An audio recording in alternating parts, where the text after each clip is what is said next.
Hello everyone, আসসালামু আলাইকুম। যারা যারা জয়েন করেছো আমাকে একটু জানাও সব কিছু ঠিক আছে কিনা, আমার কথাবার্তা শুনতে পাচ্ছ কিনা এবং ভিডিও ক্লিয়ার আছে কিনা। যারা যারা লাইভে জয়েন করেছো আমাকে একটু জানাও যে সব কিছু ঠিক আছে কিনা।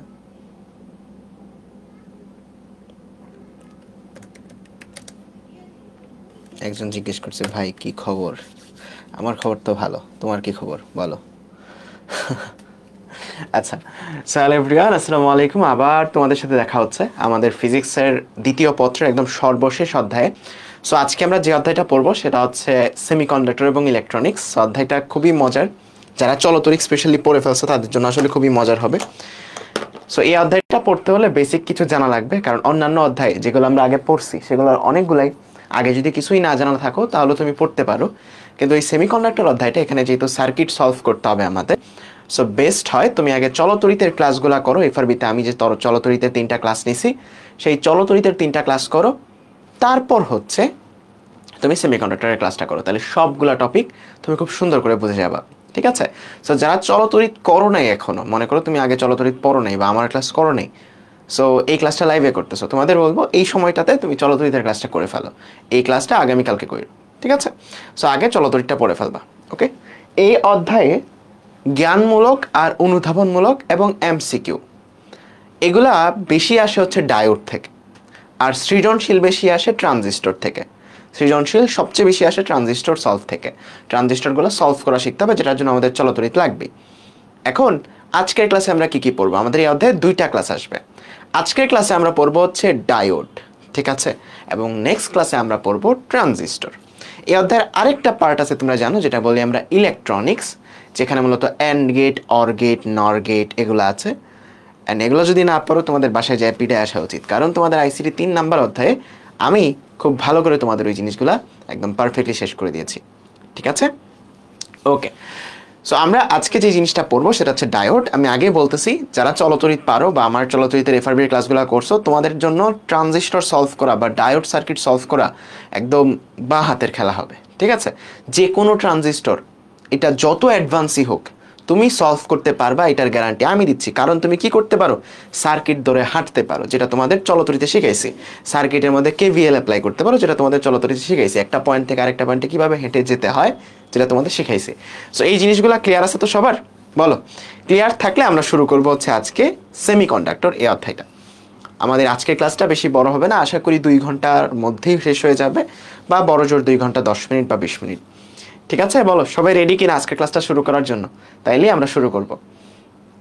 একজন আরেক তার বন্ধুকে বলছে ফেসবুকে যে কেউ আমাকে মেনশন করে না, বন্ধুদের বাসায় যায় পিড়াও। ঠিক আছে? ওকে, রেডি সবাই শুরু করার জন্য? ওকে, সো এই অধ্যায়ে মোট 2টা ক্লাস আসবে আমাদের। সো সব কিছু বলে ফেললাম যে এই অধ্যায়ের মোট জিনিসপত্রগুলো। এখন আগে থেকে যে দেখি যে কি কনসেপ্ট আসলে জানা লাগবে আমাদের, আগের কি কি কনসেপ্ট এই অধ্যায় পড়তে গেলে বা শুরু করতে গেলে আমাদের জানা লাগবে। প্রথম কথা, যেই কনসেপ্টটা আমাদের জানা লাগবে সেটা হচ্ছে কেমিস্ট্রিতে আমরা পড়ছি বিভিন্ন কনসেপ্ট আমাদের এই অধ্যায়ে লাগবে। আমি জাস্ট কোর কনসেপ্টগুলো বলতেছি, যেই কনসেপ্টগুলো আমাদের জানা লাগবে। ঠিক আছে? যেই কনসেপ্টগুলো আমাদের জানা লাগবে, মাস্ট জানা লাগবে এই অধ্যায়ের জিনিসগুলো বোঝার জন্য। এখন এটা হচ্ছে কেমিস্ট্রির কনসেপ্ট। তুমি জানো যে এটা 1 নাম্বার কক্ষপথ, এটা 2 নাম্বার কক্ষপথ, এটা মনে করো নিউক্লিয়াস। বলতো কোন কক্ষপথে শক্তি বেশি থাকে? কোন কক্ষপথের ইলেকট্রনগুলোর শক্তি বেশি থাকে বলো? 1 নাম্বার না 2 নাম্বার? বা উপরের শক্তি স্তরের এনার্জি বেশি নাকি কম? বলো তো, উপরের শক্তি স্তরের এনার্জি বেশি নাকি কম? উপরের শক্তি স্তরের এনার্জি বেশি নাকি কম? সবাই এক বলতেছো কেন? কেন তোমরা ইয়া পড়ছো না?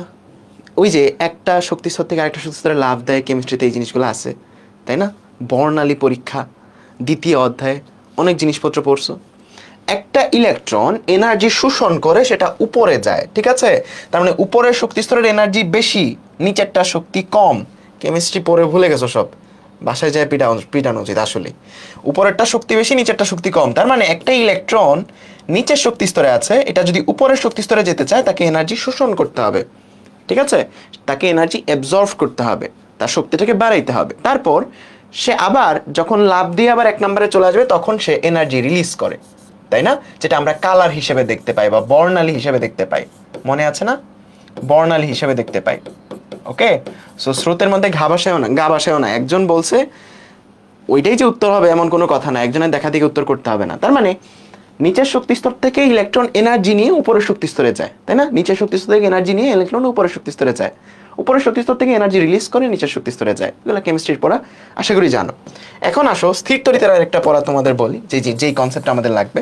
একটা ইলেকট্রিক ফিল্ড যদি এইভাবে যায়, একটা তড়িৎ ক্ষেত্র যদি এইভাবে যায়, এখন এই তড়িৎ ক্ষেত্রে যদি আমি একটা ইলেকট্রন আনি, বলো এটা কোন দিকে বল অনুভব করবে, রাইট সাইডে নাকি লেফট সাইডে? এই কনসেপ্টটা আমাদের লাগবে। বলো কোন দিকে বল অনুভব করবে, বলো কোন দিকে বল অনুভব করবে, রাইট সাইডে নাকি লেফট সাইডে? এই কনসেপ্টগুলো আগের থেকে কেন দেখাচ্ছি, কারণ এই বেসিক কনসেপ্টগুলো আমাদের লাগবে, কারণ এগুলা না জানলে আমাদের মেইন কনসেপ্টগুলো ধরতে পারবো না। ওকে, তার মানে একটা ইলেকট্রন ইলেকট্রিক ফিল্ডের বিপরীত দিকে বল অনুভব করে, তাই না? একটা ইলেকট্রন ইলেকট্রিক ফিল্ড যেই দিকে, ইলেকট্রিক ফিল্ডটা এইদিকে, তার বিপরীত দিকে বল অনুভব করবে, তার মানে ইলেকট্রনটা এই দিক বরাবর বল অনুভব করবে। ক্লিয়ার? বুঝে গেছো? জিনিসটা খুবই সিম্পল। এখন যদি আমি বলি যে একটা ইলেকট্রিক ফিল্ড আছে এই দিকে, যেটার মান হচ্ছে মনে করো 50 নিউটন পার কুলম্ব, আরেকটা ইলেকট্রিক ফিল্ড আছে এই দিকে, যেটার মান হচ্ছে মনে করো 40 নিউটন পার কুলম্ব। এখন এই দুইটার মাঝে একটা ইলেকট্রন আছে, বলো এটা কোন দিকে বল অনুভব করে, রাইট সাইড নাকি লেফট সাইডে? এটা ডিপেন্ড করে এই দুইটার লব্ধি, এই দুইটা তড়িৎ ক্ষেত্রের লব্ধি বরাবর যে তড়িৎ ক্ষেত্রটা, সেটার উপর ডিপেন্ড করতেছে। যেহেতু এইদিকে 50 এদিকে 40, তার মানে আলটিমেটলি লব্ধিটা হচ্ছে এই দিক বরাবর 10, তাই না? তড়িৎ ক্ষেত্রটার লব্ধি হচ্ছে এই দিক বরাবর 10 নিউটন পার কুলম্ব। এটা হচ্ছে তড়িৎ ক্ষেত্রটার লব্ধি বা ইকুইভ্যালেন্ট, তাই না? এখন এই লব্ধির দিকে যদি চিন্তা করো, এখন দেখো ইলেকট্রনটা লেফট সাইডেই যাবে, তাই না? সো ব্যাপারটা বুঝে গেছো সবাই, রাইট? বুঝে গেছো না সবাই, বলো তো বুঝছো? ওকে, ডান। তার মানে ইলেকট্রনটা কোন দিকে যাবে জাস্ট আমরা এইটা শিখতেছি, কত গতিতে যাবে এগুলো আমাদের জানা দরকার নাই, জাস্ট এই কনসেপ্টটা, বেসিক কনসেপ্টটা আমাদের জানা লাগবে। ওকে, সো এতটুকু কনসেপ্ট জানলে আমরা মোটামুটি এই অধ্যায়টা শুরু করতে পারবো। আরেকটা কনসেপ্ট আমাদের জানা লাগবে, যেটা তোমাদের চলতরিতে একদম তোমাদের প্রো বানাইছি, যে একটা সার্কিটে কিভাবে হাঁটতে হয়। আমি মনে করো এই জায়গাতে, বা কেভিএল ইকুয়েশন যেটা তোমরাকে বলো, এই জায়গাতে +10 ভোল্ট দিলাম, এই জায়গাতে একটা রেজিস্ট্যান্স দিলাম হচ্ছে 5 ওহমের, এই জায়গাতে আরেকটা রেজিস্ট্যান্স দিলাম 3 ওহমের, এই জায়গাতে একটা ব্যাটারি দিলাম এরকমভাবে 0.7 ভোল্টের, তারপর আমি এই জায়গাতে আরেকটা রেজিস্ট্যান্স দিলাম 1 ওহমের, এই জায়গাতে আমি দিলাম হচ্ছে মনে করো -5 ভোল্ট। আমি বললাম এই দিক দিয়ে কত কারেন্ট ফ্লো হবে, মনে আছে? এগুলাতে আমরা যে সার্কিটের উপর হাঁটতাম, আমি যদি এখান থেকে হাঁটা শুরু করে ওই পয়েন্টে যাই, তাইলে তো আমার হিসাবটা বের হয়ে যাবে। সো অবভিয়াস কথাবার্তা, আমরা ধরে নিই কারেন্ট এইদিকে ফ্লো হচ্ছে, যেহেতু একটা লাইন একদিক বরাবরই ফ্লো হবে, তাই না? তাইলে তুমি যদি সার্কিটের উপর হাঁটো, কি হবে বলো তো চলতরিতের পড়া? আমি এখান থেকে শুরু করতে, তার মানে আমার ভোল্টেজ কত বলো তো, +10 ভোল্ট। তারপর কারেন্টের দিকে রোধ পাস করলে ভোল্টেজ কমে, কতটুকু কমবে? আইআর পরিমাণ, তার মানে 5I পরিমাণ কমবে। তারপর আবার 3I পরিমাণ কমবে। এই ব্যাটারিটা তোমাকে সাপোর্ট করতেছে নাকি বাধা দিচ্ছে, বলো?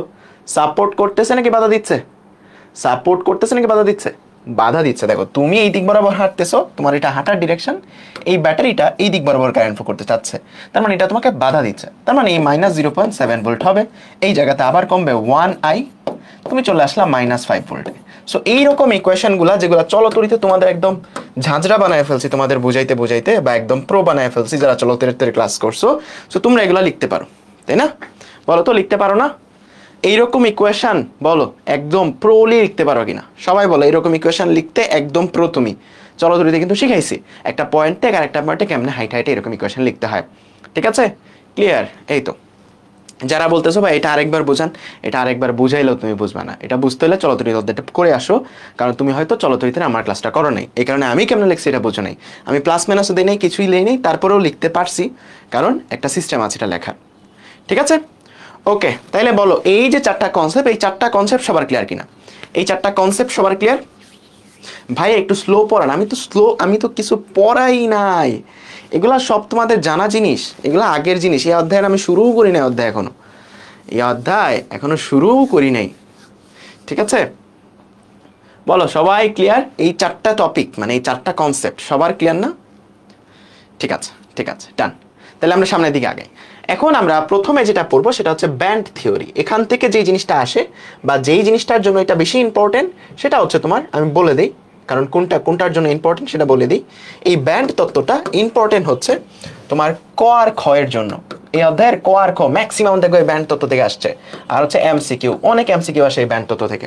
সো এটা ক খ আর এমসিকিউ এর জন্য অনেক বেশি ইম্পর্টেন্ট, ক খ আর এমসিকিউ এর জন্য অনেক বেশি ইম্পর্টেন্ট। ঠিক আছে।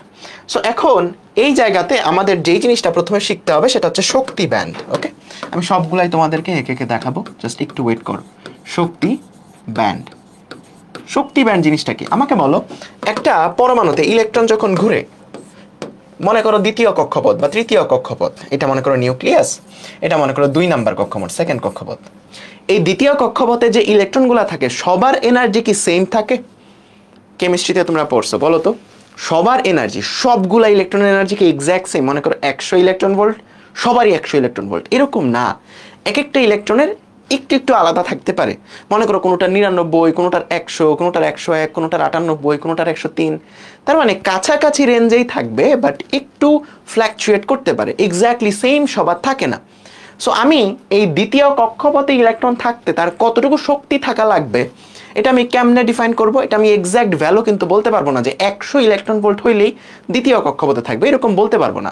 আমি বলবো এই রেঞ্জ থেকে এই রেঞ্জ পর্যন্ত এতটুকুর মধ্যে যদি শক্তিটা থাকে তাহলে সেটা 2 নাম্বার কক্ষপথে থাকবে, তাই না? এই যে আমরা একটা রেঞ্জকে ডিফাইন করতেছি যে এতটুকু শক্তির মাঝে থাকতে হবে, এতটুকু শক্তির মাঝে থাকতে হবে। মনে করো আমি লেটস একটা এক্সাম্পল দিলাম যে 98 ইলেকট্রন ভোল্ট থেকে 100 ইলেকট্রন ভোল্ট পর্যন্ত শক্তির যতগুলো ইলেকট্রন সবাই দ্বিতীয় কক্ষপথে থাকবে। এই যে আমি একটা রেঞ্জ বলে দিলাম, আমি কিন্তু আর এক্স্যাক্ট করে ভ্যালু বলতে পারতেছি না, কারণ এক একটা ইলেকট্রনের দ্বিতীয় কক্ষপথেই এক একটা ইলেকট্রনের এক এক রকমের এনার্জি থাকতে পারে, বাট কাছাকাছি থাকবে। তার মানে আমাকে যদি বলতে হয় যে দ্বিতীয় কক্ষপথের শক্তি কত, তখন আমি এক্স্যাক্ট ভ্যালু বলতে পারবো না, কারণ এক একটা ইলেকট্রনের এক এক রকম হইতে পারে। আমাকে একটা রেঞ্জ বলতে হবে যে দ্বিতীয় কক্ষপথের ইলেকট্রনগুলোর শক্তি 98 থেকে 100 পর্যন্ত হইতে পারে। এই যে আমি একটা রেঞ্জ বলতেছি, এই রেঞ্জের বাংলা নাম হচ্ছে ব্যান্ড বা শক্তি ব্যান্ড, ঠিক আছে? তার মানে আমরা এক্স্যাক্ট শক্তিটা বলতে পারছি না, আমাদেরকে একটা ব্যান্ড বলতে হচ্ছে বা একটা রেঞ্জ বলতে হচ্ছে। ওকে, তার মানে শক্তি ব্যান্ড কি, এটা কিন্তু ক নাম্বারে আসে। চোখটা অফ করে ডেফিনেশনটা যেন কানের মধ্যে বাজে। কোনো পরমাণুতে একটা নির্দিষ্ট কক্ষপথে ইলেকট্রন যখন ঘুরে, সবগুলা ইলেকট্রনের শক্তি একই রকম থাকে না, তাদের শক্তির মধ্যে কিছুটা তারতম্য দেখা দেয়। তাহলে একটা কক্ষপথের শক্তিকে যদি আমরা ডিফাইন করতে হয়, আমাদেরকে একটা রেঞ্জ বলতে হয়, ঠিক আছে? বা একটা তোমার এমন একটা রেঞ্জ বলতে হয় যেই রেঞ্জের মধ্যেই সবগুলো ইলেকট্রন থাকবে, ওই রেঞ্জটাকে বলা হয় শক্তি ব্যান্ড, ঠিক আছে? তার মানে একটা কক্ষপথের শক্তি ব্যান্ড বলতে কি বোঝায় বুঝছো? যে ইলেকট্রনগুলো থাকে সবার শক্তি সেম থাকে না, যে কারণে একটা কক্ষপথের শক্তি যখন আমি বলবো যে দ্বিতীয় কক্ষপথের শক্তি কত, তখন আমাকে একটা রেঞ্জ বলতে হবে, এই রেঞ্জটাকে বলা হয় শক্তি ব্যান্ড। বলো ক্লিয়ার কিনা সবাই? পানির মতো ক্লিয়ার কিনা বলো? পানির মতো ক্লিয়ার কিনা সবাই? সবকিছু বলো পানির মতো ক্লিয়ার, পানির মতো ক্লিয়ার। ওকে ডান, ওকে ডান। এখন এই একটা পরমাণু, এই একটা পরমাণু, এটার চারপাশে তো অনেকগুলা শক্তি স্তর আছে, তাই না? বলো তো শক্তি স্তর কি একটা দুইটা? না, সবচেয়ে বাইরের শক্তি স্তরকে জানি কি বলে বলো তো? যোজনী, তাই না? সবচেয়ে বাইরের শক্তি স্তরের ইলেকট্রনগুলোকে বলি আমরা যোজনী, বা ওই সবচেয়ে বাইরের যে শক্তি স্তরটা তাকে বলা হয় যোজ্যতা স্তর। কি বলা হয়? যোজ্যতা স্তর। তার মানে এই সবচেয়ে বাইরের, একদম একদম বাইরের, আমি একদম বাইরেরটা দিয়ে আঁকাচ্ছি, একদম বাইরে যে শক্তি স্তরটা আছে এটাকে বলা হয় যোজ্যতা স্তর। কি বলা হয়? যোজ্যতা স্তর। এটাকে বলা হয় যোজ্যতা স্তর, ঠিক আছে? যোজ্যতা স্তর। তাইলে এই শক্তি স্তরটা, এটার কতটুকু শক্তি, এটাও আমাকে একটা রেঞ্জ আকারে বলতে হবে যে এই কক্ষপথে ইলেকট্রন থাকতে তার কতটুকু শক্তি থাকা লাগবে, তাই না? তার মানে এখানে যে শক্তির লিমিটটা, যে এত থেকে এত শক্তির মধ্যে থাকলে সেটা যোজ্যতা স্তরের ইলেকট্রন, এই শক্তিটাকে বলা হয় যোজ্যতা ব্যান্ড। কারণ আমরা জানি যে শক্তিটা, যে একটা কক্ষপথের শক্তি কত, সেটাকে আমাদের ব্যান্ড হিসেবে বলতে হয়, এক্স্যাক্ট ভ্যালুটা আমরা বলতে পারি না। তার মানে পরমাণুর সবচেয়ে বাইরের শক্তি স্তরে যে ইলেকট্রনগুলো তাদেরকে বলা হয় যোজ্যতা স্তরের ইলেকট্রন, এবং ওই বাইরের কক্ষপথের যে শক্তিটা তাকে বলা হয় যোজন ব্যান্ড, ঠিক আছে? আচ্ছা আমাকে বলো, এখন একটা পরমাণু যখন ইলেকট্রন সে তার চারপাশে ঘুরে, এই ইলেকট্রনগুলো কি তড়িৎ প্রবাহিত করে? না, এই ইলেকট্রনগুলো তড়িৎ প্রবাহিত করে না। তড়িৎ প্রবাহিত করে মুক্ত ইলেকট্রন। কথা মনে রাখো, তড়িৎ প্রবাহিত করে কে? মুক্ত ইলেকট্রন। যারা পরমাণুর চারপাশে ঘুরতেছে না, মুক্ত অবস্থায় আছে, তারা দৌড় দিয়ে তড়িৎ প্রবাহটা করবে। মুক্ত ইলেকট্রন তড়িৎ প্রবাহটা করবে, ঠিক আছে? মুক্ত ইলেকট্রন তড়িৎ প্রবাহ করে। এখন মনে করো তুমি একজনের চারপাশে ঘুরতেছো, ঠিক আছে? তোমার কোনো কাজ নাই, তুমি কলেজে যাও, কলেজে একজনের পিছে পিছে ঘুরো, তোমার কোনো কাজ নাই, ঠিক আছে? একজনের পিছে পিছে ঘুরো, তুমি কখন তার পিছনে ঘোরা ছেড়ে দিবা? মোট কথা এটা কেমিস্ট্রির কনসেপ্ট, আমরা রিয়েল লাইফে কেমনে বুঝবো? কখন তুমি তার পিছনে ঘুরে ছেড়ে দিবা যখন তোমার কাছে সাপোজ এনাফ অর্থ চলে আসবে বা বেটার কিছু পেয়ে যাবা বা যাই হোক, তুমি এর চারপাশে ঘোরা যখন তুমি ছাইরা দিবা তখনই তুমি মুক্ত হয়ে গেছো, তুমি স্বাধীন হয়ে গেছো, তাই না? তার মানে মুক্ত ইলেকট্রনগুলা, মনে করো এই জায়গায় যে ইলেকট্রনগুলা সেগুলো হচ্ছে মুক্ত ইলেকট্রন, যারা ইলেকট্রন পরিবহন করতে পারে এবং তারা কারেন্ট পরিবহন করতে পারে, ঠিক আছে? এগুলো হচ্ছে মুক্ত ইলেকট্রন। তাইলে তুমি মুক্ত কখন হইতে পারবা? ওই যে আমরা একটু আগে কেমিস্ট্রি কনসেপ্ট পড়ে আসছি যে একটা ইলেকট্রন এনার্জি নিয়ে সে উপরের শক্তি স্তরে যায়, তাইলে যোজ্যতা স্তর থেকে যদি আরো এনার্জি সে নেয়, যোজ্যতা স্তরে একদম লাস্টের শক্তি স্তরে ইলেকট্রন আছে, আমি তারা আরো শক্তি দিলাম, তাহলে কি বলতো এটা মুক্ত হয়ে যাবে না? মুক্ত হয়ে যাবে না বলো তো? Yes or no? মুক্ত হয়ে যাবে তো? ইয়েস, মুক্ত হয়ে যাবে। তার মানে যোজ্যতা স্তরে যে ইলেকট্রনগুলো আছে সেই ইলেকট্রনগুলা এনার্জি নিয়ে, তাকে এনার্জি দিতে হবে, আমাকে তাকে এনার্জি দিতে হবে, এনার্জি দিলে সে মুক্ত হতে পারে, এনার্জি দিলে সে মুক্ত হতে পারে। এ হচ্ছে মেইন কনসেপ্ট বা কোর কনসেপ্ট বলতে পারো। এই মুক্ত ইলেকট্রনগুলো আমাদের তড়িৎ পরিবহন করতে পারে। এখন আসো বেন থিওরির মেইন কনসেপ্টে। আমাদের মূলত কত টাইপের ম্যাটেরিয়ালস আছে, কত টাইপের বা কত ধরনের পদার্থ আছে, একদম এমনভাবে পড়াবো জীবনেও সার্কিট টার্কিট কোনোটার ম্যাথেও ভুল হবে না। এই যোজন ব্যান্ড বা এই ব্যান্ড থিওরি এখান থেকে ক খ আসে, এই কারণে কনসেপ্টটা এমনভাবে পড়াচ্ছি যেন ডেফিনেশনগুলো তোমাদের মনের মধ্যে বাজে। একটু পরে ক খ আমি সবগুলা বলবো, দেখবো যে সবগুলা তুমি পারতেছো, সবগুলার ডেফিনেশন একদম মনের মধ্যে তোমার গাইতে গেছে, ঠিক আছে? আমি মনে করো 3 টাইপের পদার্থ নিয়ে কাজ করব বা 3 টাইপের পদার্থ আমি বানাচ্ছি। তোমরা কি একটা কনসেপ্ট জানো যে একটা ইলেকট্রন যখন প্রথম শক্তি স্তর থেকে 2 নম্বর শক্তি স্তরে লাফ দেয় সে কি মাঝামাঝি অবস্থায় থাকতে পারে? বলো তো, ইয়েস অর নো? যদি বলো ইয়েস, এখন সত্যি সত্যি বাসায় চলে আসে পিটাবো। বলো তো, মাঝামাঝি থাকতে পারে ইলেকট্রন? দুইটা কক্ষপথের মাঝামাঝি কখনোই থাকতে পারে না। তার মানে সে যদি যোজন ব্যান্ড থেকে লাফ দেয় তাকে অবশ্যই পরিবহন ব্যান্ডে যাইতে হবে। কথা বুঝছো? সে সর্বশেষ শক্তি স্তরে আছে, এখান থেকে যদি লাফ দেয় তাকে অবশ্যই পরিবহন, যেই কন্ডাকশন ব্যান্ড বা পরিবহন ব্যান্ড বা যতটুকু এনার্জি থাকলে সে ফ্রি ইলেকট্রন হয়ে যায় ওই জায়গাতে তাকে পৌঁছাইতে হবে, মাঝামাঝি জায়গায় থাকতে পারবে না। এটা আসলে ইলেকট্রন লাফ দেওয়ার রুল বলতে পারো, যে 1 নম্বর শক্তি স্তর থেকে 2 নম্বর শক্তি স্তরে লাফ দিলে অবশ্যই 2 নাম্বারটাতে যাইতে হবে, মাঝামাঝি জায়গায় পড়ে থাকতে পারবে না। এখন মনে প্রশ্ন আসতে পারে যে ভাইয়া যদি 2 নাম্বারটাই যাইতে যতটুকু এনার্জি প্রয়োজন ততটুকু এনার্জি যদি না আসে তাহলে তো মাঝামাঝি জায়গায় পড়ে যাবে না। যদি এনাফ এনার্জি সে না পায় তাহলে সে লাফই দিবে না, সে আগে ক্যালকুলেট করবে যে আসলে লাফ দিলে আমি কি ডেস্টিনেশনে যাইতে পারবো কিনা, তারপর সে লাফ দিবে। এগুলা মনে করো তোমার যোজন ব্যান্ড। কি যোজন ব্যান্ড? যোজন ব্যান্ড। দেখো তো, আমি এই পাশে হচ্ছে এনার্জি নিচ্ছি, কি নিচ্ছি? এনার্জি নিচ্ছি। এই পাশে কি নিচ্ছি? এনার্জি নিচ্ছি। তাহলে এনার্জির একটা রেঞ্জ আমি কেন বলতেছি যোজন ব্যান্ডকে? কেন এক্স্যাক্ট একটা এনার্জি বলি নাই? কারণটা হচ্ছে কোনো কক্ষপথের এনার্জি ফিক্স না, একটা রেঞ্জের মধ্যে থাকে, একটা মিনিমাম এবং ম্যাক্সিমাম, এর মাঝেই সবগুলো ইলেকট্রনের এনার্জি থাকে। এই কারণে আমাকে একটা রেঞ্জ বলতে হচ্ছে। দেখো এখানে এত থেকে এত পর্যন্ত হচ্ছে যে ইলেকট্রনগুলো শক্তি নিয়ে তারা আছে, তারা হচ্ছে যোজন ব্যান্ডে আছে, আমি এটা বলতেছি, বা যোজ্যতা স্তরে আছে। বলো বুঝতে পারছো এতটুকু সবাই? এখন আমাদের 3 টাইপের পরিবাহী আছে বা 3 টাইপের পদার্থ আছে, আসলে 3 টাইপের পরিবাহী না, একটা হচ্ছে তোমার অপরিবাহী, অপরিবাহী, আরেকটা হচ্ছে অর্ধ পরিবাহী, যেটা নিয়ে আমাদের সব পড়াশোনা, অর্ধ পরিবাহী, আরেকটা হচ্ছে অপরিবাহী, সরি অপরিবাহী, অর্ধ পরিবাহী, একটা হচ্ছে পরিবাহী। এখন পরীক্ষা হলে একদম সিম্পল ডেফিনেশন আসে যে অর্ধপরিবাহী কাকে বলে, পরিবাহী কাকে বলে, অপরিবাহী কাকে বলে। একদম সিম্পলি ক নাম্বারে ডেফিনেশনটা চোখ অফ করে দিবা। যে সকল পদার্থ বিদ্যুৎ পরিবহন করে না তারা অপরিবাহী, যে সকল পদার্থ বিদ্যুৎ পরিবহন করে তারা পরিবাহী, যে সকল পদার্থের পরিবহন করার ক্ষমতা অপরিবাহী থেকে বেশি, পরিবাহী থেকে কম, তাদেরকে বলা হয় অর্ধপরিবাহী। বলো 3টা ক নাম্বারের ডেফিনেশন ক্লিয়ার কিনা? বলো, লিখতে পারবা? লিখতে পারবা। এর সাথে আরেকটা এক্সট্রা লাইন যোগ করবা, যেটা একটু পরে আসতেছি। এখন আমি কি আঁকবো? আমি আঁকাবো হচ্ছে তার যে ফ্রি যে ব্যান্ডটা বা কন্ডাকশন ব্যান্ড সেটা আমি আঁকাবো, বা পরিবহন ব্যান্ড যেটা সেটা আঁকাবো। অপরিবাহী সে বিদ্যুৎ পরিবহন করে না, তার মানে তার পরিবহন ব্যান্ডে যে ইলেকট্রনগুলা বিদ্যুৎ পরিবহন করে সেখানে ইলেকট্রন থাকবে? থাকবে না। থাকবে? অপরিবাহী সে বিদ্যুৎ পরিবহন করে না, তার মানে তার যে ইলেকট্রন ফ্লো করে বা ইলেকট্রন যেগুলা ফ্লো করতে চায়, ফ্লো করে পরিবহন করাইতে চায়, ওই কন্ডাকশন ব্যান্ডে ওই জায়গাতে কোনো ফ্রি ইলেকট্রন থাকবে না। তার মানে তার কন্ডাকশন ব্যান্ডটা থাকবে হচ্ছে এই জায়গাতে। কেন থাকে না এই রিজনটাতেও আমরা আসবো, একটু ওয়েট করো। অর্ধপরিবাহীতে থাকবে বাট অল্প, অর্ধপরিবাহীতে থাকবে বাট অল্প, তাই না? বলতো অল্প থাকবে, অল্প থাকবে, কারণ এটার পরিবহন করার ক্ষমতা পরিবাহী থেকে একটু কম, অপরিবাহী থেকে একটু বেশি। আর আমাদের পরিবাহীর ক্ষেত্রে এটার অনেক বেশি ইলেকট্রন থাকে। এখন প্রশ্ন হচ্ছে ভাইয়া আমি এক একটার পরিবহন ব্যান্ড এক এক রকম শক্তির জায়গায় আঁকলাম কেন?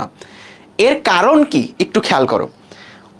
অপরিবাহী কেন অপরিবাহী? কারণ তার পরিবহন ব্যান্ড, এটা হচ্ছে তার পরিবহন ব্যান্ড, যে এতটুকু এনার্জি থাকলে সে পরিবহন করতে পারবে। কেন অপরিবাহী? অপরিবাহী কেন অপরিবাহী? কারণ তার পরিবহন ব্যান্ডে ইলেকট্রন নাই। কেন নাই?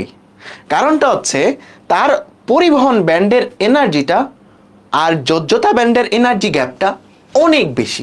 এই জায়গাতে এনার্জি গ্যাপটা বইয়ের রেফারেন্স অনুযায়ী 6 থেকে 15 ইলেকট্রন ভোল্ট, অনেক বেশি এনার্জি গ্যাপ এই জায়গাতে। তার মানে একটা ইলেকট্রনকে যদি এখান থেকে লাফ দিয়ে এখানে যাইতে হয়, তাকে অনেক পরিমাণ এনার্জি আমার দেয়া লাগবে, তখনই সে এখান থেকে লাফ দিয়ে এখানে দিতে মানে যাইতে পারবে এবং সে পরিবহন করতে পারবে। এখন নর্মালি আমাদের এই পরিমাণ এনার্জি দেওয়া সম্ভব হয় না বলে নর্মালি আমাদের অপরিবাহী বিদ্যুৎ পরিবহন করে না। অর্ধ পরিবাহীতে আমাদের যে পরিবহন ব্যান্ডটা আছে এবং যে আমাদের যোজ্যতা ব্যান্ডটা আছে, এদের যে এনার্জি গ্যাপটা, এই এনার্জি গ্যাপটা 1.1 ইলেকট্রন ভোল্ট থেকে আরো কম, 1.1 ইলেকট্রন ভোল্ট থেকে আরো কম। তার মানে এখানের এনার্জি গ্যাপটা দেখো এটা থেকে কম। তার মানে এখানে হ্যাঁ হয়তো যাইতে পারে, আমি যদি এনার্জি দেই, ইলেকট্রনকে যদি এনার্জি দেই, সে লাফ দিয়ে হয়তো এটার মধ্যে যাইতে পারবে এবং এখানে ইলেকট্রন সংখ্যা বেড়ে যাবে। ইলেকট্রন সংখ্যা বাড়লে কি হবে? পরিবহন বেড়ে যাবে, তাই না? খুবই সিম্পল। আর পরিবাহী কেন নর্মাল টেম্পারেচারে বা নর্মালি এটা পরিবাহী? কারণ তার যোজ্যতা ব্যান্ডটা এবং পরিবহন ব্যান্ডটা একদম কাইন্ড অফ ওভারল্যাপ করে। তার মানে যোজ্যতা ব্যান্ড থেকে খুব সহজে এটা পরিবহন ব্যান্ডে চলে যায়, খুব সহজে আবার যোজ্যতা ব্যান্ডে চলে আসে। বেশি এনার্জি গ্যাপ নাই, এনার্জি গ্যাপ একদম নাই বললেই চলে, একদম ওভারল্যাপ করে। তার মানে এখানে পরিবহন ব্যান্ডে অনেক পরিমাণ ইলেকট্রন থাকে, যে কারণে তারা বিদ্যুৎ পরিবহন করতে পারে। তাইলে বলো বুঝছো কিনা যে অর্ধ পরিবাহী কেন অল্প অল্প পরিবহন করে? কারণ তার পরিবহন ব্যান্ডে অল্প অল্প ইলেকট্রন আছে। কেন অল্প থাকার রিজনটা কি? কারণ তার এনার্জি গ্যাপটা কম, যে কারণে অল্প ইলেকট্রন সেখানে যাচ্ছে। অপরিবাহী কেন অপরিবাহী? কারণ তার পরিবহন ব্যান্ডে কোনো ইলেকট্রন নাই। তার মানে কেন ইলেকট্রন নাই? কারণ বেশি পরিমাণ এনার্জি লাগতেছে লাফ দিয়ে এখানে যাইতে, যেটা সম্ভব হচ্ছে না। আর পরিবাহী কেন পরিবাহী? কারণ তার পরিবহন ব্যান্ডে অনেক ইলেকট্রন আছে। কেন অনেক ইলেকট্রন আছে? কারণ সে যোজ্যতা ব্যান্ডের সাথে অলমোস্ট ওভারল্যাপ করে আছে। বলো ক্লিয়ার কিনা? বলো সবাই ক্লিয়ার কিনা? এতটুকু বুঝছো? এতটুকু বুঝতে পারছো? এখন আমাদের এই অর্ধ পরিবাহীর এনার্জি গ্যাপটা একটা এমসিকিউ বিষয়ে মনে রাখতে হবে, যে দুই ধরনের অর্ধ পরিবাহী পদার্থ আছে যাদের এই এনার্জি গ্যাপটা কত সেটা আমাদের মুখস্থ করতে হবে। ঠিক আছে, সেটা আমাদের মুখস্থ করতে হবে। সেটা হচ্ছে জার্মেনিয়াম যে সেমিকন্ডাক্টরটা আছে সেটার জন্য এটা অলমোস্ট 0.7 ইলেকট্রন ভোল্ট, এবং সিলিকন যে সেমিকন্ডাক্টরটা আছে সেটার জন্য 1.1 ইলেকট্রন ভোল্ট। কি আবার এটার সাথে তোমার একটু পরে আরেকটা জিনিস পড়বো, সেটা হচ্ছে তোমার বিভব প্রাচীর, সেটার সাথে তুলনা কইরো না। বিভব প্রাচীর জার্মেনিয়ামের জন্য 0.3, সিলিকনের জন্য 0.7, সেটা আমরা একটু পরে পড়বো। এটা কি? এটা হচ্ছে তোমার নিষিদ্ধ শক্তি গ্যাপ। নিষিদ্ধ কেন বলা হচ্ছে? কারণ এর মাঝামাঝি তো ইলেকট্রন থাকতে পারবে না। আমরা আগেই বলছি যে প্রথম শক্তি স্তর দ্বিতীয় শক্তি স্তরের মাঝে যেরকম ইলেকট্রন থাকতে পারে না, এরকম যোজ্যতা শক্তি স্তর আর পরিবহন শক্তি স্তরের মাঝেও ইলেকট্রন থাকতে পারবে না। এটাকে বলা হয় নিষিদ্ধ শক্তি গ্যাপ। আমাদের অপরিবাহীর জন্য এটা অনেক বেশি, অর্ধপরিবাহীর জন্য একটু কম, পরিবাহীর জন্য একদম ওভারল্যাপ করে আছে। এখন কথা হচ্ছে টেম্পারেচারের সাথে সম্পর্কটা, যেটা আসলে মেইন এমসিকিউ এর রিজন এই জায়গাতে, যে আমি যদি সবাইকে টেম্পারেচার বাড়াই, বলো তো তাপমাত্রা বাড়ানো মানে কি? শক্তি দেয়া না? বলো তো তাপমাত্রা বাড়ানো মানে তো আমি হিট দিয়ে তাপমাত্রা বাড়াচ্ছি। তাপমাত্রা বাড়া মানে কি বলো তো? শক্তি দেয়া না? শক্তি দেয়া। এখন তাপমাত্রা বাড়াইলে কাহিনীটা কি হচ্ছে এইটা এখন দেখবো। তাপমাত্রা বাড়াইলে কাহিনীটা কি হচ্ছে সেটা এখন দেখবো। এখন এই অপরিবাহী এটার এনার্জি গ্যাপটা অনেক বেশি। সো আমাদের এই জায়গাতে যদি তাকে তাপ দেই বা শক্তি দেই, একদম অল্প পরিমাণে ইলেকট্রন এখান থেকে এখানে যাইতে পারবে, একদম অল্প। তার মানে অপরিবাহী হলেও তার মধ্যে যদি তাপমাত্রা দেই বা আরো শক্তি দেই, খুবই অল্প পরিমাণে ইলেকট্রন একটা দুইটা যাইতে পারে। তার মানে তার মধ্যে অল্প পরিবহন করার ক্ষমতা আসতে পারে। যাই হোক, এটা আমাদের এমসিকিউ এ লাগবেও না। সো অপরিবাহীর জন্য ঘটনা কি হয় এটা আমাদের জন্য জানার দরকার নাই। আমাদের মেইন এমসিকিউ আসে এই দুইটা থেকে। এখন বলো অর্ধ পরিবাহীতে আমি যদি টেম্পারেচার বাড়াই বা তাপ দেই, আরো বেশি ইলেকট্রন এখানে যাবে না বলো তো? বাড়বে না ইলেকট্রন সংখ্যা যদি বাড়ে, পরিবাহিতা বা পরিবহন করার ক্ষমতা বাড়বে কিনা বলো তো? পরিবাহিতা বা পরিবহন করার ক্ষমতা বাড়বে কিনা বলো তো? ইয়েস, বাড়বে। 10 জন লোক একটা ওয়াল যতক্ষণে করতে পারে, 15 জন লোক একটা ওয়ালারও কম সময় করতে পারবে, তার মানে পরিবাহিতা বাড়তেছে, ইলেকট্রন বাড়তেছে, ইলেকট্রন বেশি ফ্লো করাবে, পরিবাহিতা বাড়তেছে। বলো পরিবাহিতা বাড়লে রোধ বাড়ে নাকি কমে? বেশি কারেন্ট ফ্লো হচ্ছে, বেশি কারেন্ট ফ্লো মানে কি বাধা কম, মানে রোধ কমে। ঠিক আছে, রোধ কমে। এটা গুরুত্বপূর্ণ একটা এমসিকিউ যে অর্ধপরিবাহীর, যেগুলো অর্ধপরিবাহী আছে সিলিকন, জার্মেনিয়াম, এগুলা তাপমাত্রা বাড়াইলে রোধ কমে। আবার পরিবাহী যেগুলো আছে, আমরা চলতরিতে পড়ছিলাম যে তাপমাত্রা বাড়াইলে রোধ বাড়ে। কেন? রিজনটা এখন দেখব। ঠিক আছে, বলছিলাম যে সেমিকন্ডাক্টর অধ্যায়ে পড়াবো। এইটুকু টপিকে হচ্ছে এই ব্যান্ড থিওরির শেষ টপিক। এখন আমাকে বলো, এই জায়গাতে কি হচ্ছিল? ইলেকট্রন বেশি যাচ্ছিল, বেশি যাওয়ার ফলে বেশি ইলেকট্রন বেশি ফ্লো, তার মানে আমাদের পরিবাহিতা বেশি, রোধ কম। এখন অলরেডি পরিবাহিতে তার যে পরিবহন ব্যান্ড আছে সেখানে অনেক ইলেকট্রন আছে, তাই না? অলরেডি অনেক ইলেকট্রন আছে, অলরেডি সে পরিবাহী। এখন যদি আরো ইলেকট্রন যায়, কি হয়? ইলেকট্রনের মধ্যে সংঘর্ষটা বেড়ে যায়, ইলেকট্রনের আলটিমেট নিট গতি কমে যায়, যে কারণে এই জায়গাতে পরিবাহিতাটা কমে যায়। ঠিক আছে, আমি তোমাদের এক্সাম্পল দিচ্ছি, একটু ওয়েট করো। এই জায়গাতে যদিও বা আরো বেশি পরিমাণ ইলেকট্রন যাচ্ছে, বাট বেশি পরিমাণ গেলেই যে সবসময় ভালো হবে ব্যাপারটা এরকম না। এখানে সংঘর্ষ বেড়ে যায়, ফলে পরিবাহিতা কমে যায়। পরিবাহিতা কমে যাওয়া বা কারেন্ট ফ্লো কমে যাওয়া মানে রোধ বেড়ে যাওয়া। এই কারণে তোমার পরিবাহীর জন্য রোধ বেড়ে যায়। আমি আরো সিম্পল এক্সাম্পল দিচ্ছি যেটা দিয়ে তুমি একদম বুঝে যাবে, একদম বুঝে যাবে। ঠিক আছে, আমাকে একটা কথা বলো। তুমি মনে করো একটা সরু রাস্তা, পুরান ঢাকার একটা রাস্তা, রাস্তা একদম খালি। ঠিক আছে, রাস্তা একদম খালি, 2-3টা গাড়ি আছে। আমার কথাটা খুব মনোযোগ দিয়ে শোনো। রাস্তা একদম খালি, পুরান ঢাকার একটা রাস্তা, মনে করো নাজিরা বাজারের রাস্তা, রাস্তা একদম খালি, 2-3টা রিক্সা আছে। এখন যদি গাড়ির সংখ্যা বাড়ে, তাইলে বলো তো ফ্লোটা বাড়বে না? ওই রাস্তায় যদি ইলেকট্রন সংখ্যা বাড়ে, ফ্লোটা বাড়বে না? বেশি মানুষ যাইতে পারবে না? Yes, yes. এখন মনে করো তুমি গেছো রাতের 2টায়, এখন আগে থেকেই অনেক গাড়ি, আরো গাড়ি যদি এই জায়গাতে আসে, বলো জ্যামটা বাড়বে নাকি কমবে? জ্যামটা বাড়বে, আলটিমেটলি বাধাটা বাড়বে। তার মানে তখন সংঘর্ষ বেশি হবে, যে কারণে তখন নিট ফ্লোটা, যে একদম ফ্লো যে হচ্ছে, গাড়ির ফ্লো যে হচ্ছে, সেই ফ্লোটা কমে যাবে। সো আলটিমেটলি গাড়ি বাড়া ভালো, ইলেকট্রন সংখ্যা বাড়া ভালো, বাট বেশি বাড়াটাও ভালো না। তখন আবার নিট ফ্লোটা কমে যায়, একজন আরেকজনের সাথে জ্যাম বাজে। সো ব্যাপারটা বুঝে গেছো?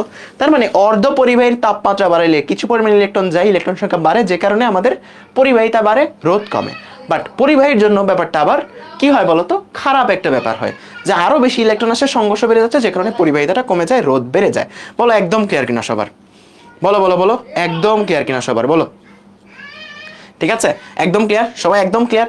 এখান থেকে আমাদের বেশ কিছু এমসিকিউ আসবে এবং বেশ কিছু জ্ঞানমূলক আসবে। প্রথমত, ব্যান্ড তত্ত্ব মানে কি? ঠিক আছে, যে তত্ত্বের সাহায্যে আমরা কি ডিফাইন করছি, একটা পরিবাহী নাকি অপরিবাহী নাকি অর্ধপরিবাহী। তার মানে কোনো পদার্থের পরিবাহিতা, এই যে কনসেপ্টটা, সেটা নিয়ে আমরা আলোচনা করতে পারি বা সেটা নিয়ে আমরা প্রমাণ করতে পারি, তাকে বলা হয় ব্যান্ড তত্ত্ব। যে তত্ত্বের সাহায্যে কঠিন পদার্থের পরিবহন ধর্ম বর্ণনা করা যায়। তার মানে চোখ অফ করে তুমি এখন বলতে পারবা যে তত্ত্বের সাহায্যে পরিবহন ধর্মটা আমি ব্যাখ্যা করতে পারবো, তাকে বলা হয় ব্যান্ড তত্ত্ব। একদম কানের মধ্যে বাজবে না? বলতো শক্তি ব্যান্ড কি? কোনো পদার্থের বিভিন্ন পরমাণুতে একই কক্ষপথে আবর্তনত ইলেকট্রনগুলোর এনার্জির তারতম্য থাকতে পারে, এনার্জির তারতম্য থাকতে পারে। সো ইলেকট্রনগুলোর সর্বনিম্ন এবং সর্বোচ্চ মানের মধ্যবর্তী যে গ্যাপ বা রেঞ্জটা, যে যতর মধ্যে থাকতে পারে, তাকে বলা হয় শক্তি ব্যান্ড। ওই কক্ষপথের শক্তি ব্যান্ড। ঠিক আছে, যেই কক্ষপথের কথা বলতেছো ওই কক্ষপথের শক্তি ব্যান্ড। পরিবহন ব্যান্ড কাকে বলে? পরমাণুতে মুক্ত যে ইলেকট্রনগুলো আছে, মুক্ত যে ইলেকট্রনগুলো আছে, তাদের যে এনার্জি রেঞ্জটা, তাকে বলা হয় পরিবহন ব্যান্ড। ঠিক আছে, বলো ডেফিনেশনগুলো কানের মধ্যে বাজবে কিনা? ক নাম্বারের ডেফিনেশনগুলো? আরেকটা ডেফিনেশন আসতে পারে, অর্ধপরিবাহী কাকে বলে? একটু আগেই বললাম। ঠিক আছে, যে সকল পদার্থের পরিবহন করার ক্ষমতা পরিবাহী থেকে কম, অপরিবাহী থেকে বেশি, তাদেরকে বলা হয় অর্ধপরিবাহী। আরেকটা লাইন বোনাস ইমপ্রেশন পাওয়ার জন্য বলে দিবা যে অর্ধপরিবাহীর তাপমাত্রা বাড়াইলে রোধ কমে। এটা হচ্ছে ইমপ্রেশন ভালো তৈরি করার জন্য টিচারের সাথে। সো প্রথমত তুমি লেখলা, এইটুকু তুমি লিখতে পারবা, তাদেরকে অর্ধপরিবাহী বলে। তারপর তাপমাত্রার সাথে সম্পর্কটা তুমি লিখে দিবা, তুমি জাহির করবা যে তুমি পারো। ঠিক আছে, বলো ক নাম্বার ডান কিনা সবার? এখান থেকে যে ক নাম্বার আসবে, ক নাম্বার সবার ডান কিনা? ক নাম্বারগুলা সবাই পারবা কিনা? বলো ক নাম্বারগুলা সবাই পারবা কিনা? অন্তরক আর অপরিবাহী কি একই? হ্যাঁ, অন্তরক আর অপরিবাহী একই। ঠিক আছে, এখন আসো খ নাম্বার। এখান থেকে খ নাম্বার কি প্রশ্ন আসতে পারে? তাপমাত্রা বৃদ্ধির সাথে অর্ধপরিবাহী রোধের কি পরিবর্তন ঘটে? ব্যাখ্যা করো। রোধের কি পরিবর্তন ঘটে? রোধ কমে যায়, অর্ধপরিবাহী রোধ কমে যায়, তার পরিবাহিতাটা বেড়ে যায়।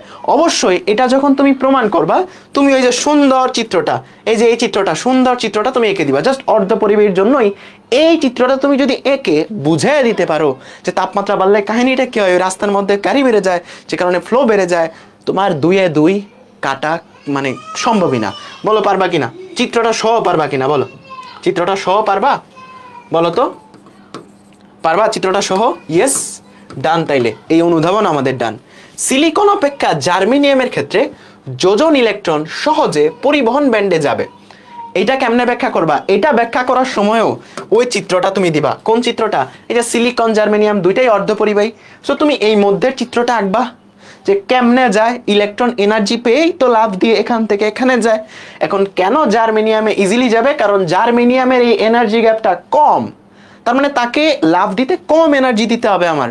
আর সিলিকনের এনার্জি গ্যাপটা বেশি, যে কারণে সিলিকনের লাভ দিতে বেশি এনার্জি দিতে হবে, যে কারণে জার্মেনিয়াম সহজে যাবে, সিলিকন একটু মানে কাঠখড় পুরাইতে হবে। বুঝছো? তার মানে এই জিনিসগুলো লিখতে পারবা না বলো তো সুন্দর করে? তুমি খুব সুন্দর করে চিত্রটা মাস্ট, চিত্রটা আঁকবাই। এই যে এই চিত্রটা আঁকবাই, 1 সেকেন্ড লাগবে চিত্রটা তোমার আঁকতে।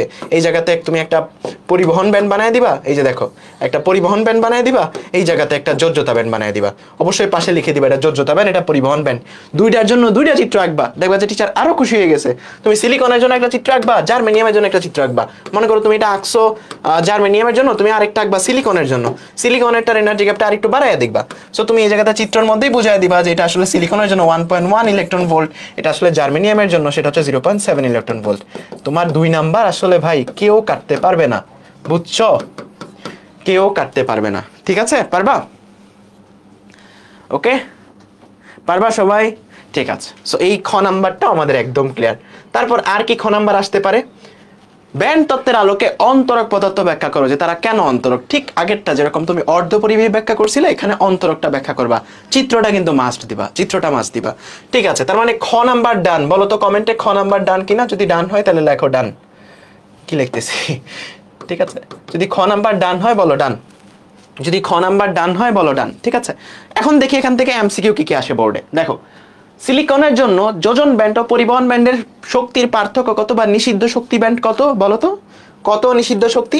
1.1। সিলিকনের জন্য 1.1, জার্মেনিয়ামের জন্য 0.7। Very good. তারপর জার্মেনিয়ামের ক্ষেত্রে এটা কত? 0.7 ইলেকট্রন ভোল্ট। ওকে, জার্মেনিয়ামের কেলাসিত শক্তি ফাঁক, এটাও আসলে তোমার ওই নিষিদ্ধ শক্তি স্তরেই বোঝাচ্ছে, 0.7 ইলেকট্রন ভোল্ট। যোজন ব্যান্ড এবং পরিবহন ব্যান্ডের মধ্যে কোনো ফাঁকা থাকে না নিচের কোনটিতে? পরিবাহী পদার্থের জন্য। এখানে পরিবাহীন কোনটা? পরিবাহীটা হচ্ছে তামা এই জায়গাতে, তাই না? কপার হচ্ছে পরিবাহী। তারপর তাপমাত্রা বৃদ্ধির সাথে অপরিবাহক, অর্ধপরিবাহক কিসের ন্যায় আচরণ করে? তাপমাত্রা বৃদ্ধি হলে সেটা পরিবাহীর ন্যায় আচরণ করে, পরিবাহীর ন্যায় আচরণ করে, তার বেশি ইলেকট্রন যায় এবং পরিবাহীর ন্যায় আচরণ করে। তাপমাত্রা বৃদ্ধি পেলে পরিবাহীর পরিবাহকত্ব কিরকম হবে?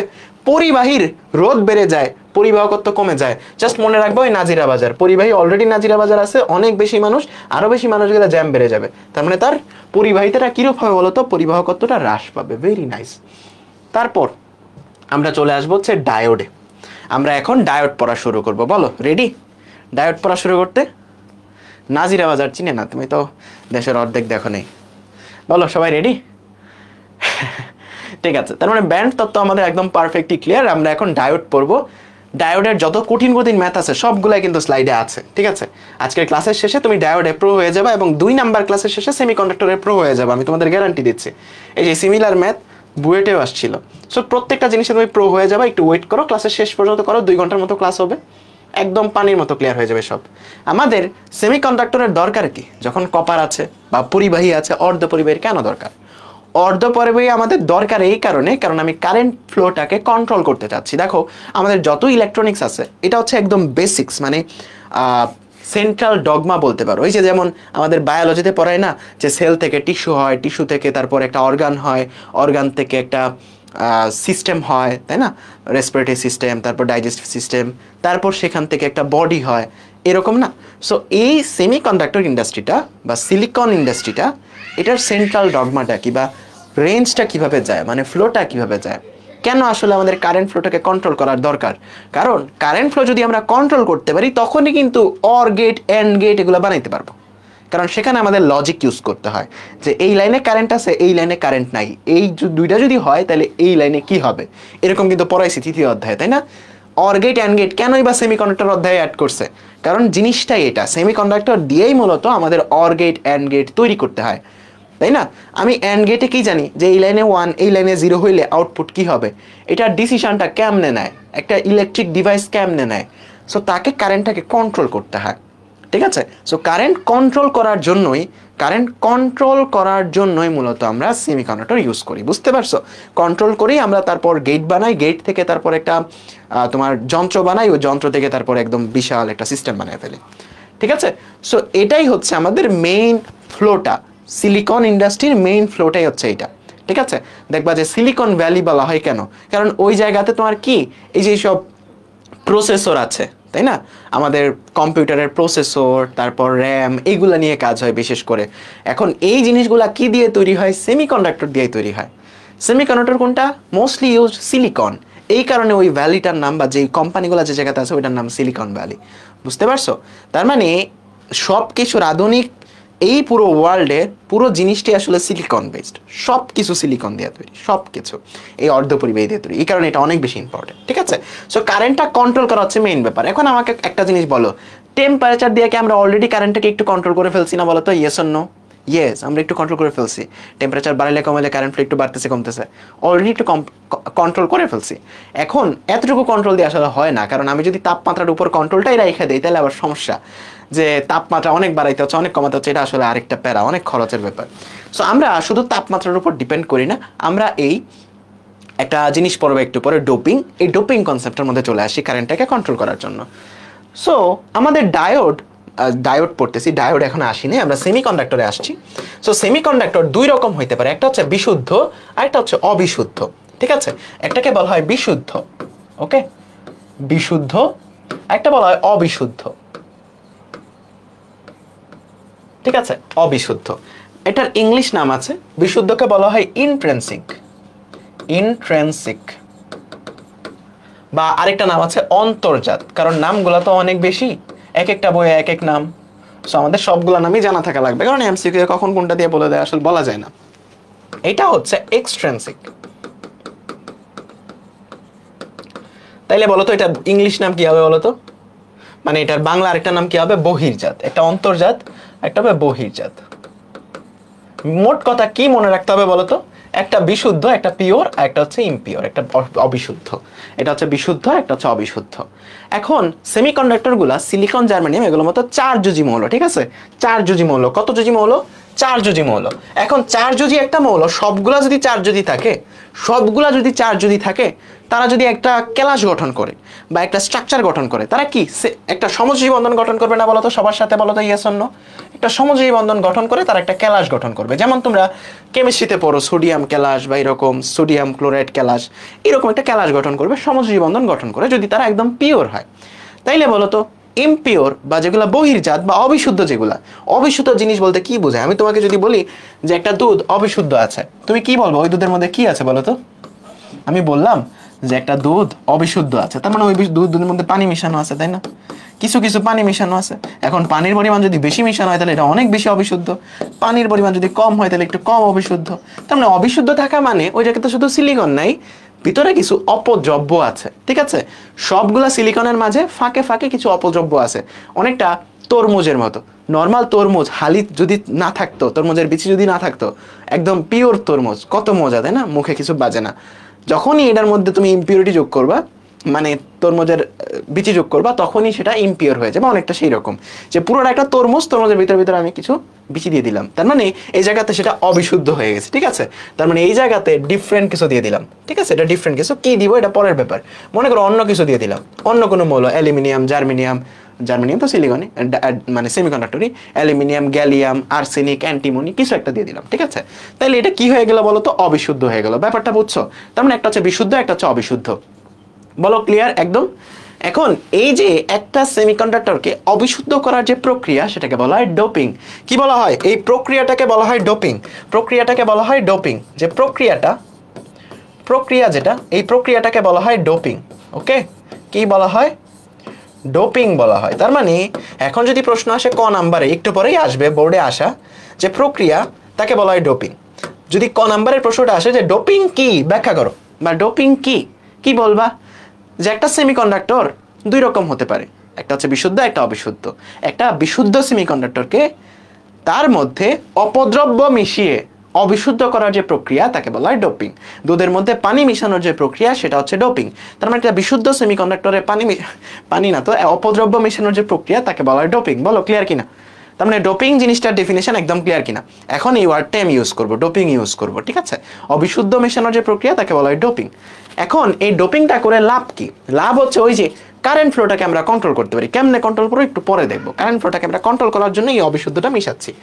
এখন অবিশুদ্ধটা আমরা দুই রকম ভাবে মিশাইতে পারি, ঠিক আছে? খেয়াল করো, অবিশুদ্ধটা আমরা দুই রকম ভাবে মিশাইতে পারি। আমরা অবিশুদ্ধটা মিশাচ্ছি বা ডোপিং করতেছি, আমি এখন থেকে ডোপিং ওয়ার্ডটা ইউজ করব। আমরা দুই রকম ভাবে মিশাইতে পারি। এক, আমরা 3 যোজি মৌল মিশাইতে পারি। 3 যোজি। কত যোজি? 3 যোজি। আরেকটা হইতে পারে আমি 5 যোজি মৌল মিশাচ্ছি। একজন বলতে পারে যে ভাই 6 যোজি মৌল কেন মিশাচ্ছি না? এটা আসলে মিশাই না আমরা, কারণ আমরা 3 যোজি বা 5 যোজি মৌল মিশাই আমরা পি টাইপ অথবা এন টাইপ সেমিকন্ডাক্টর তৈরি করি, ঠিক আছে? 3 যোজি মিশাইলে ওই সেমিকন্ডাক্টরটাকে বলি আমরা পি টাইপ। আগেগুলো বিশুদ্ধ ছিল, তারপর ডোপিং করে আমরা পি টাইপ তৈরি করছি অথবা এন টাইপ তৈরি করছি। এগুলা কি বলতো, বিশুদ্ধ নাকি অবিশুদ্ধ? অবশ্যই অবিশুদ্ধ। বিশুদ্ধটাকেই তো আমরা ডোপিং করে পি টাইপ বানাইছি বা অবিশুদ্ধ বানাইছি, ঠিক আছে? এটাকে বলা হয় ডোপিং। আমি যদি 3 যোজি মৌল দিয়ে ডোপিং করি তখন আমরা পাবো পি টাইপ। আমরা যদি 5 যোজি দিয়ে ডোপিং করি তাহলে আমরা পাবো এন টাইপ। খুবই সিম্পল, ওকে? তাইলে 3 যোজি মৌল কোনগুলো আছে? একদম পানির মতো। পানির মতো না, একদম মনের মধ্যে। জীবনে সব কিছু বলতে পারবা, কিন্তু তোমার কি দিয়ে ডোপিং করতেছো সেটা বলতে পারবা না, ওকে? এই জায়গাতে তোমার পঞ্চযোজি আমি লিখে দিচ্ছি। পঞ্চযোজি বা এন টাইপের জন্য কি আছে? তোমার হচ্ছে ফসফরাস, আর্সেনিক, অ্যান্টিমনি, ঠিক আছে? কি? Phosphorus, arsenic, antimony. অ্যান্টিমনির একই, এসবি বলে না? এসবি। ফসফরাস, আর্সেনিক, অ্যান্টিমনি, এগুলো হচ্ছে তোমার কি? এগুলো হচ্ছে